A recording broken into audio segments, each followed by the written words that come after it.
मेरे प्यारे साथियों, सबको प्यार भरा नमस्कार स्वीकार हो। आज मैं आप लोग को श्री चंद्र मोहन तिवारी जी की एक कहानी सुनाने जा रही हूँ।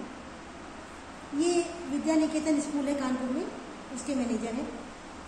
बड़े जमीन से जुड़े इंसान हैं, सादगी से भरपूर, विनम्रता ऐसी जिसका कोई जवाब नहीं। तो इनके बड़े अच्छे आर्टिकल्स हमारे पास आते रहते हैं। इन्होंने कहा राम और श्याम नाम के दो व्यापारी थे जो कि हाथों से बने हुए गहने गली में बेचा करते थे।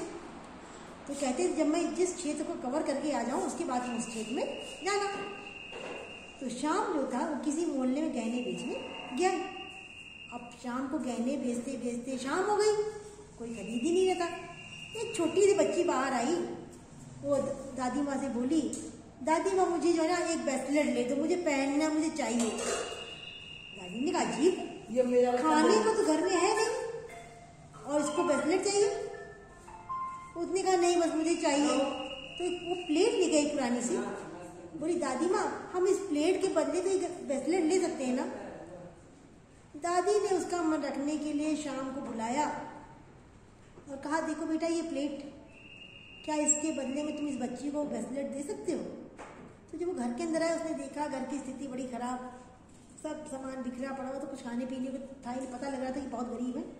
उसने जब प्लेट को ध्यान से देखा तो प्लेट सोने की थी। उसने सोचा उफ, इस बुढ़िया से मैं बड़ी आसानी से बेवकूफ बना सकता हूँ। उसने इतनी काली काली गंदी सी प्लेट है, इसका क्या मिलेगा, इसको रखो। उसने सोचा मैं एक चक्कर लगा के आ जाता हूँ, उसके बाद मैं इस प्लेट को लेकर निकल जाऊंगा, ब्रेसलेट भी नहीं दूंगा। शाम वहां से चला गया। उसके बाद राम उसी एरिया में सामान बेचने आया। वो छोटी बच्ची फिर दादी पास गई, दादी माँ चलो ले दो ना। दादी माँ फिर उसके पास पहुंची, राम के पास। बोली बेटा क्या इस प्लेट के बदले में इस बच्ची को ब्रेसलेट मिल सकता है। उसने बड़े ध्यान से देखा, उसकी आंखें फटी फटी रह गई कि वो प्लेट तो सोने की थी। उसने कहा माँ जी ये तो सोने की बहुत मूल्यवान प्लेट है, बस ये गंदी हो गई, आपको उसकी कीमत ही नहीं पता। अरे मेरे पास जितना सामान है अगर मैं सब का सब आपको दे दूं तो भी मैं इस प्लेट का मूल्य नहीं चुका सकता हूं। बुढ़िया हैरान, उसकी आंखें फटी फटी रह गई, मुझे पता ही नहीं। तो राम ने क्या किया, सारा सामान उसके घर में रख दिया, सारे गहने जो उसके हाथ में बने हुए सब रख दिया और कहा जी माँ जी जो मेरे पास पैसा है, जो मैंने सामान बेच कर पैसा प्राप्त किया वो भी ले लो, बस मुझे थोड़े से सिक्के दे दो कि मैं वापस अपने देश लौट सकूं। बुढ़िया ने उसको खुशी खुशी पैसा दे दिया। अब जो राम था वो पैसा लेकर के चला गया अपने किराए का। शाम होने लगी थी, एकदम अंधेरा होने लगा। फिर शाम आया, उसने सोचा, उसने कहा बुढ़िया से कि मैंने सोचा बिचारा कि अब आया हूँ तो लाओ प्लेट मुझे दे दो और ये लो एक ब्रेसलेट ले लो। वैसे उस ब्रेसलेट के लायक वो प्लेट है तो नहीं, लेकिन फिर भी मैं दे देता हूँ, आपके ऊपर एहसान करता हूँ। बुढ़िया का तो खून खौल उठा, गुस्से में तिलमिला उड़ी, लेकिन अपने आप को शांत रखा उसने।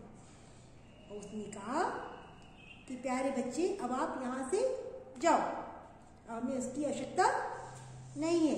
आप नंबर 1 बेईमान हो, आप अंदर लालच भरा हुआ है।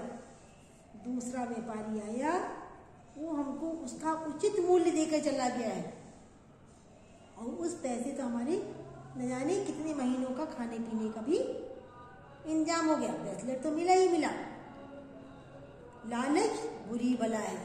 अब शाम अपना सर पीट के रह गया कि मैंने लालच में आकर के क्या किया, हाथ आया धन गंवा दिया।